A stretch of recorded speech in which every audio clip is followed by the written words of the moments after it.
SIR এর ফর্মে নাম এসছে, হিয়ারিং এ নাম এসছে, ওইটা নিয়ে টেনশনে আছে, নামাজ পড়ছে, বডি বডি মসজিদে, মন পড়ে আছে ওইদিকে। হবে না। কথা, কাজ, অন্তর, তিনটে যখনই এক হবে, যে সময় এক হবে, তখনই আল্লাহ ইবাদত কবুল করবে। জোরে বলুন। এই জন্য সবসময় ভালো কাজ করার দিকে থাকবেন।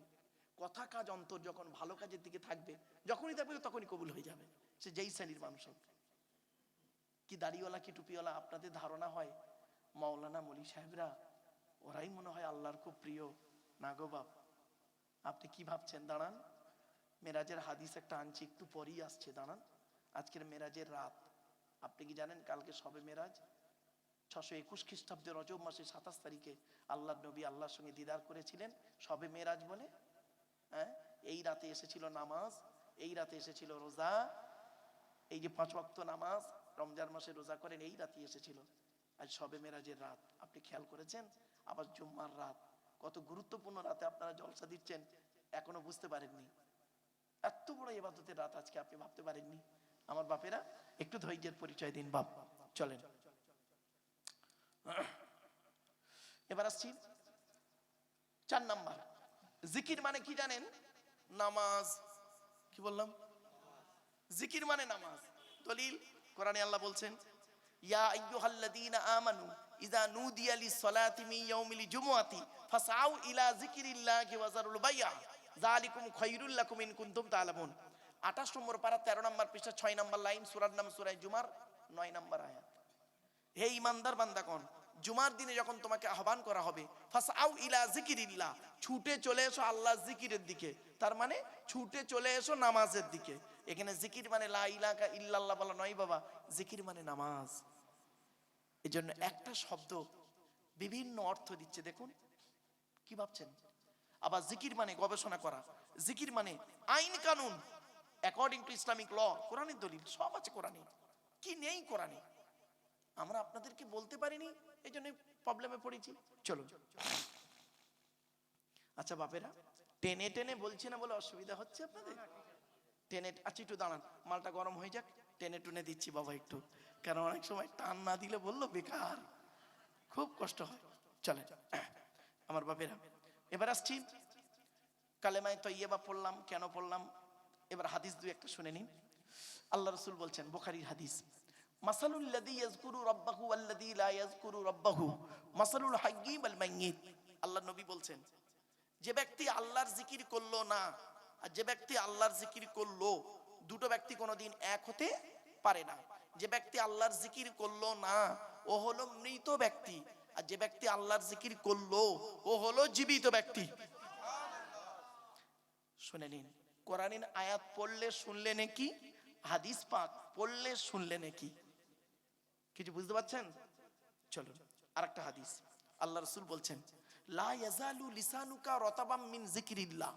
আল্লাহ রাসূল বলছে, তোমাদের জবানটা যেন সর্বদা আল্লাহ আল্লাহর জিকিরে সিক্ত থাকে। আরেকটা হাদিস, আকসিরু যিকরাল্লাহি হাত্তা ইয়াকুলু মাজনুন। তোমরা এত অধিক পরিমাণ আল্লাহকে স্মরণ করো যেন লোকে তোমাকে পাগল বলে মনে করে। আরেকটা হাদিস দিচ্ছি, শুনে নিন। আচ্ছা বাপেরা, আপনারা যে জায়গাটায় বসেছেন, এই জায়গার গুরুত্বটা একটু বলবো? বলবো কি বলুন? চলুন, জায়গাটা কিন্তু ফালতু জায়গা নয়, দেখে নিন। আল্লাহ নবী একদিন রাস্তা দিয়ে যাচ্ছেন, আল্লাহ রসুল রাস্তা দিয়ে যাচ্ছেন, কিছু সাহাবী রাস্তার ধারে বসে আছেন, কিছু সাহাবী। তো নবীজি বললেন, তোমরা বসে বসে কি করছো গো? সাহাবীরা বললেন, ইয়া রাসূলুল্লাহ, আমরা এখানে বসে বসে আল্লাহ এবং নবীর আলোচনা করছি। নবীজি শুনে খুশি হলেন, হয়ে কি বললেন জানেন? শুনে নিন, হাদিসটা শুনুন। ইজা মারারতুম বিরিয়াজিল জান্নাহ ফারতাউ ক্বালু মা রিয়াজুল জান্নাহ ক্বালা হিলাকুজ যিকির। এর বাংলা মানেটা কি? আল্লাহ রাসূল বলছেন, তোমরা যখন জান্নাতের মধ্যে প্রবেশ করবে, জান্নাতের ফলমূলগুলো ভালো করে ভোগ করিও। সাহাবীরা সঙ্গে সঙ্গে বললেন, হে নবী, দুনিয়াতে আবার জান্নাত কোথায়? ক্বালু, তারা বললেন, মা রিয়াজুল জান্নাহ, দুনিয়াতে আবার জান্নাত কোথায়? নবী বললেন, ক্বালা, ক্বালার সাবজেক্ট বা ফাইল হলো নবী, ক্বালা হিলাকুজ যিকির, যেখানে আল্লাহ এবং রসুলের আলোচনা করা হয় তৎক্ষণাৎ ওই জায়গাটা হলো রিয়াজুল জান্নাত। তাহলে জায়গাটা বেকার নয়। প্রত্যেকটা আমি প্রমাণ দিয়ে দিয়ে বলছি, বাপ আমার একটু ধৈর্যের পরিচয় দিন। চলো, এবার লাস্ট হাদিস জিকিরের। আচ্ছা বাপেরা, আমার সামনে একটা মাইক্রোফোন আছে না বাবা? আচ্ছা, এটা যদি এখনই খারাপ হয়ে যায়, এই ডিপার্টমেন্টের লোক এসে সারাবে, আমি কিন্তু জানি না। এখন আল্লাহ রসুল কি বলছেন শুনুন। আল্লাহ নবী বলছেন, পৃথিবীর প্রত্যেকটা বস্তু খারাপ হয়ে গেলে, যন্ত্র খারাপ হয়ে গেলে তার সারাবার একটা রাস্তা আছে। মানুষের অন্তর যখন খারাপ হয়ে যায়, মানুষের অন্তর কিভাবে খারাপ হয়? সুদ, ঘুষ, ব্যভিচার, নারী নির্যাতন, চুরি, ডাকাতি, রাহাজানি, মিথ্যাবাদী, মুনাফিকি, চিটিংবাজি, গিল্লা, গিবত, গিয়ে গিয়ে অন্তরটা না ময়লা হয়ে যায়। মানুষের অন্তর যখন ময়লা হয়ে যায়, তখন সারাবার রাস্তা কি? দেহ যদি ময়লা হয় সাবান দিয়ে পরিষ্কার করেন, কাপড় যদি ময়লা হয় সাবান দিয়ে পরিষ্কার করেন, অন্তর যদি ময়লা হয়, আল্লাহর নবী কি বলছে শুনুন, লিকুল্লি শাইইন সিকালাতুন ওয়া সিকালাতুল কুলুবি যিকরিল্লাহ। আল্লাহর নবী বললেন, পৃথিবীর প্রত্যেকটা বস্তু খারাপ হয়ে গেলে সারাবার একটা রাস্তা আছে। মানুষের অন্তর যখন খারাপ হয়ে যায়, একমাত্র আল্লাহর জিকির, আল্লাহর স্মরণ, আল্লাহর ভয় মানুষের অন্তরকে পরিষ্কার করে দেয়। আপনি কি ভাবলেন? আল্লাহ রাসূল বললেন, আলা ইন্না ফিল জাসাদি মুদগাতান ইদা সলুহাত সলুহাল জাসাদু কুল্লুহু ওয়া ইদা ফাসাদাত ফাসাদাল জাসাদু কুল্লুহু আলা ওয়াহিয়াল কলব। আল্লাহ রাসূল বললেন, মনে রাখো, মানব দেহের মধ্যে একটা মাংসপিণ্ড আছে। ওই মাংসপিণ্ড যখন ভালো থাকে, সারা শরীরটা তখন ভালো থাকে। আর ওই মাংসপিণ্ড যখন খারাপ হয়ে যায়, সারা শরীরটা তখন জঘন্য হয়ে যায়। ওই মাংসপিণ্ডটার নাম হলো আলা ওয়াহিয়াল কলব, অন্তর। এজন্য বাপ, অন্তরটা পরিষ্কার করুন, অন্তরটা পরিষ্কার করুন। অন্তরে জিলিপির পেঁচ রেখে বাইরে আপনি ধর্ম করবেন, কিছুই হবে না। অন্তরটা পরিষ্কার করুন। এই জন্য বুখারীর প্রথম হাদিস ছিল ইন্নামাল আমালু বিন্নিয়াত। বুখারীর প্রথম হাদিস হলো, প্রত্যেকটা কাজ তার নিয়তের উপরে নির্ভর করে। এই জন্য বাপেরা, আসুন আমরা একটু বসি, আলোচনা করি। আলোচনা করতে করতে কিছু শেখাশেখি হবে ইনশাল্লাহ। চলুন। আর বুখারী শরীফের শেষ হাদিস হলো কি জানেন? বুখারী শরীফের শেষ হাদিস আমার সঙ্গে একটু বলবেন, সেটা আমার সঙ্গে একটু বলুন। আমি বলছি, আপনারা বলুন, সুবহানাল্লাহি ওয়া বিহামদিহি সুবহানাল্লাহিল আযীম। এটি হলো বুখারী শরীফের শেষ হাদিস। তাহলে প্রথম হাদিস বুখারীর ইন্নামাল আমালু বিন্নিয়াত, আর শেষ হাদিস হলো কি?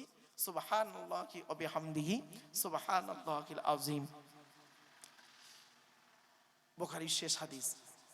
তো যাই হোক আমার বাপেরা, আজকের আলোচনার বিষয়বস্তু সম্পর্কে আপনাদেরকে নিয়ে যাব।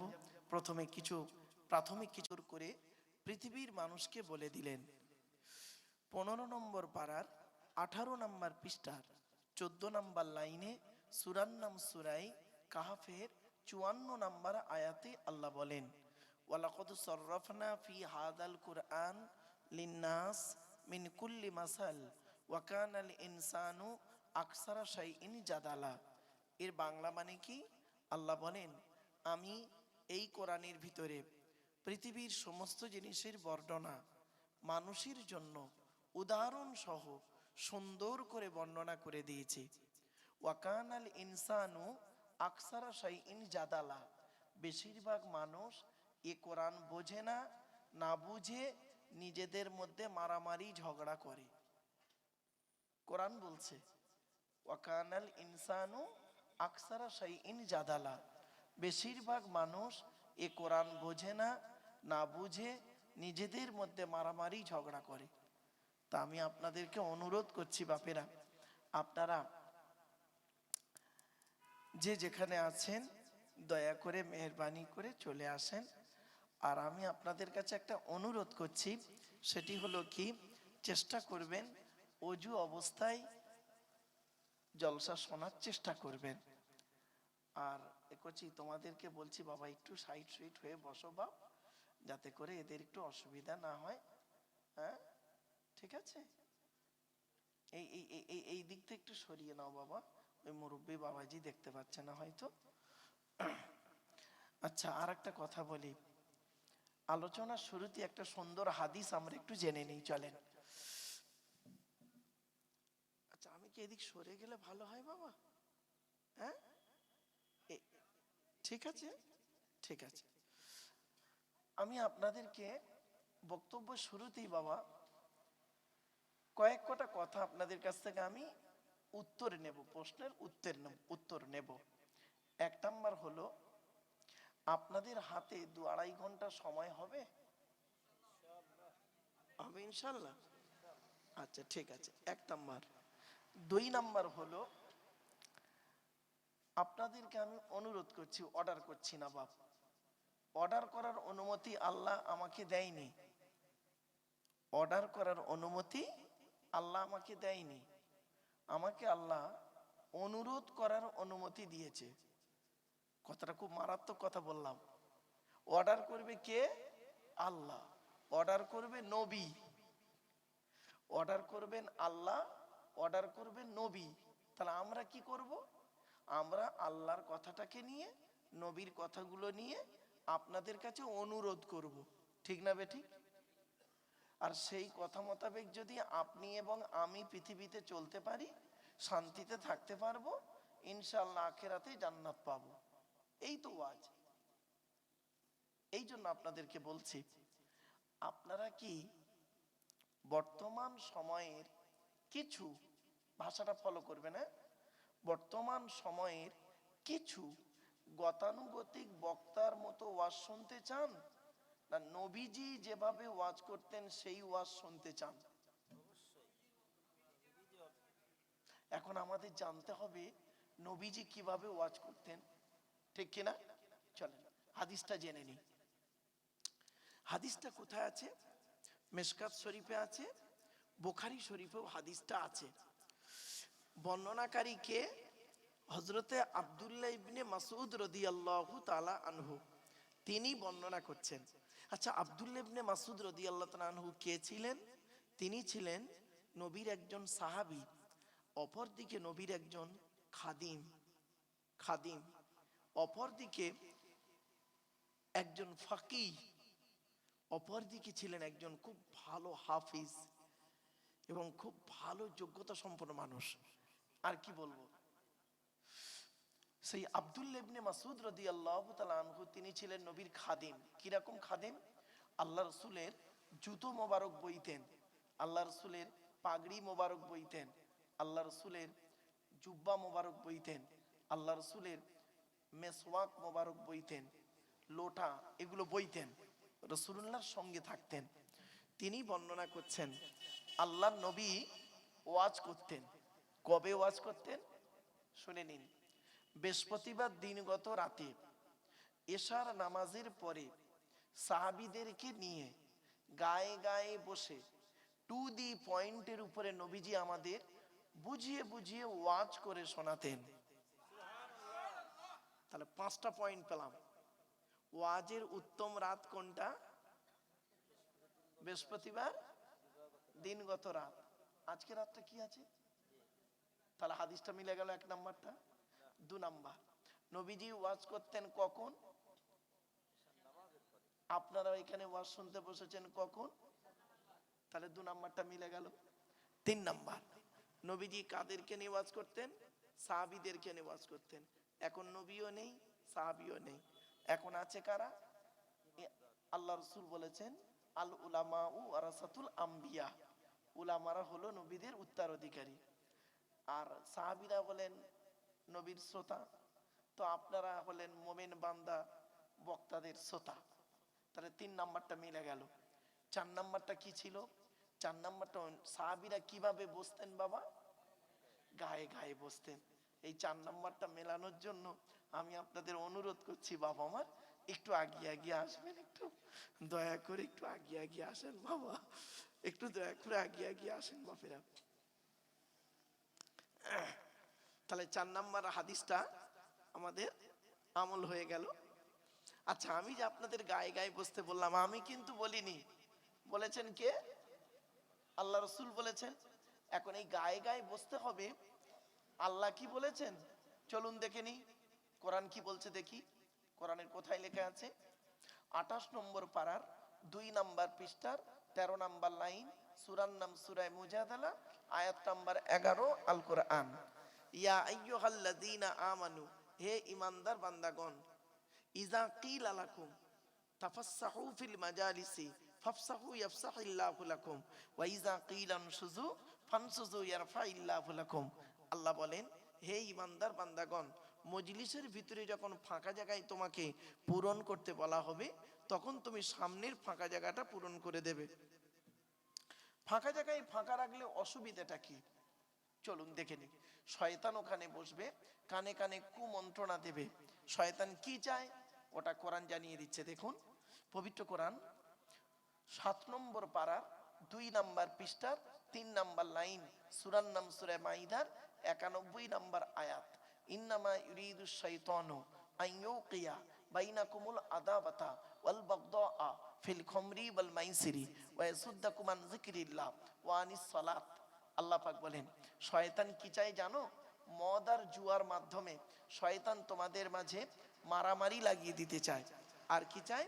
ওয়া ইয়াসুদ্দাকুম আন যিকরিল্লাহ, আল্লাহর ইবাদত থেকে শয়তান তোমাকে বাধা সৃষ্টি করতে চায়। আর কি চায়? ওয়া আনিস সালাত, নামাজ থেকে শয়তান তোমাদের বাধা সৃষ্টি করতে চায়।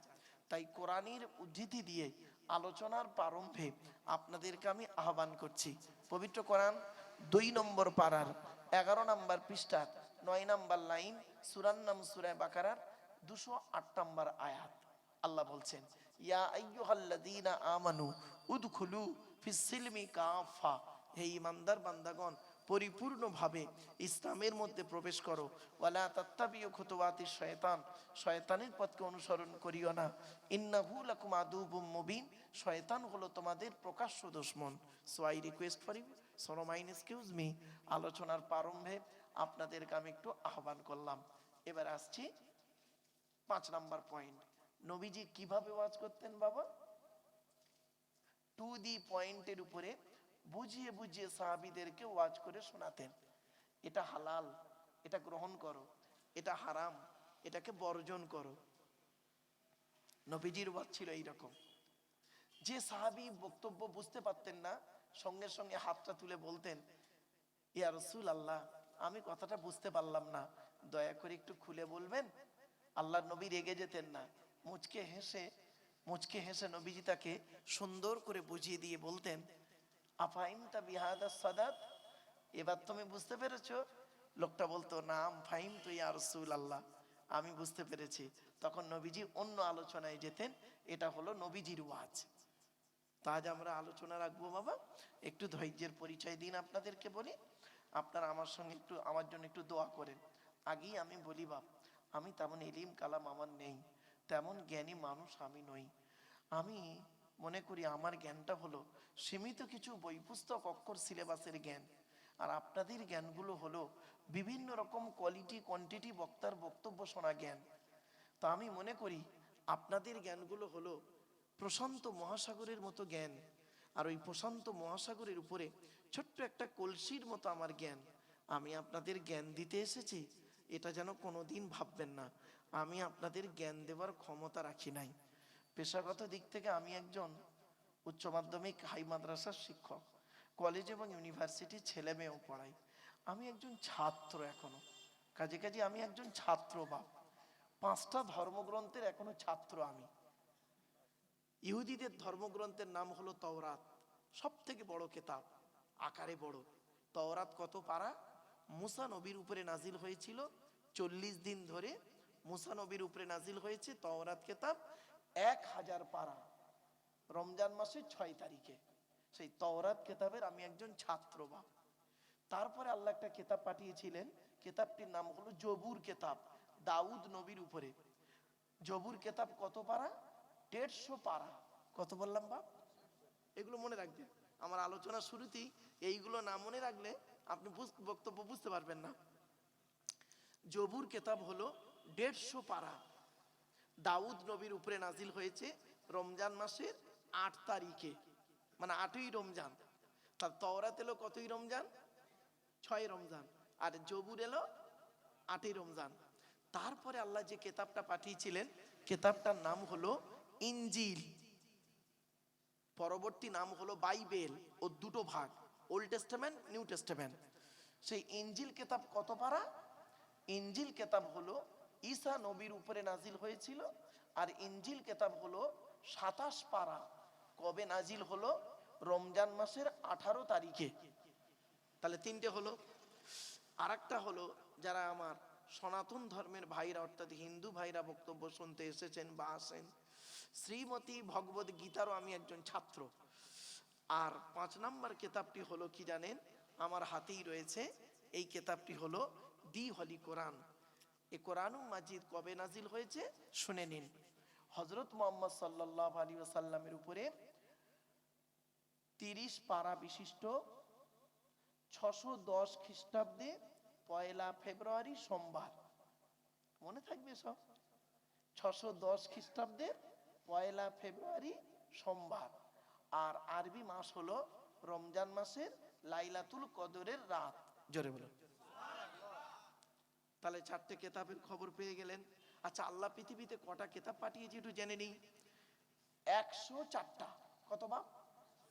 পৃথিবীতে মোট কেতাব এসেছে কত? 104। 100টা হলো বড় বড় কেতাব। আর এই তওবা তওবা, এই 4টা হলো বড় বড় কেতাব, আর 100টা হলো সহিফা, চিরকুট চিরকুট। কাদের উপরে এলো 100টা শুনে নিন। আদম নবীর উপরে এসেছে 10টা। কটা বাপ? 10টা। ইব্রাহিম নবীর উপরে এসেছে 10টা। কত হলো? 20টা। শীষ নবীর উপরে এসেছে 10টা।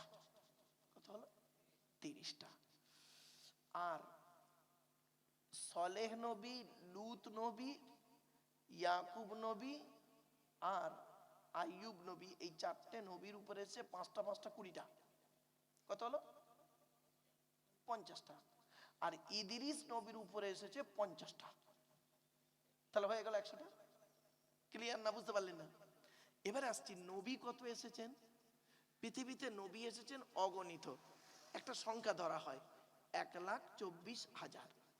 রসুল কত এসেছেন? 313 অথবা 315 জন।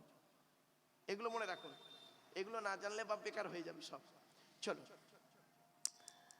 তো আজকে আমাদের আলোচনার বিষয়বস্তু কি আমি একটু পরেই বলছি। চলো। وقال الله تعالى في كلام المجيد والفرقان الحميد إن الله وملائكته يصلون على النبي يا أيها الذين آمنوا صلوا عليه وسلموا تسليما। দুরূদ শরীফ। اللهم صل على سيدنا مولانا محمد وعلى آل سيدنا مولانا محمد।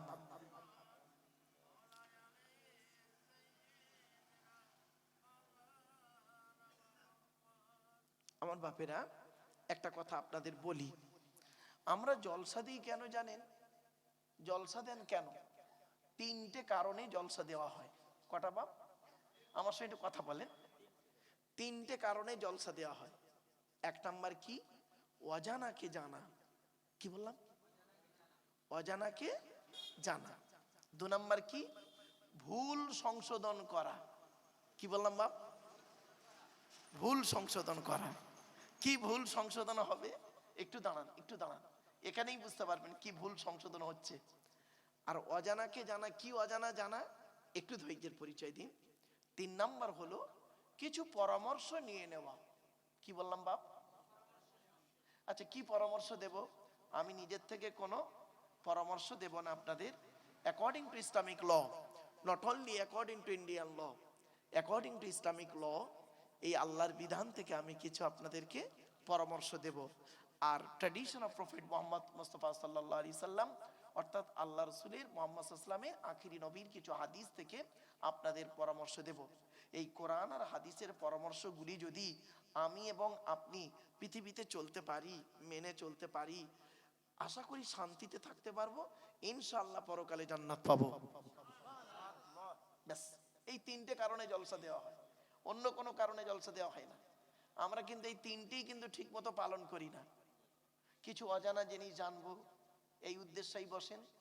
কিছু ভুল সংশোধন করব, এই উদ্দেশ্যে বসেন। কিছু পরামর্শ নেওয়া হবে। চলো আলোচনা করি।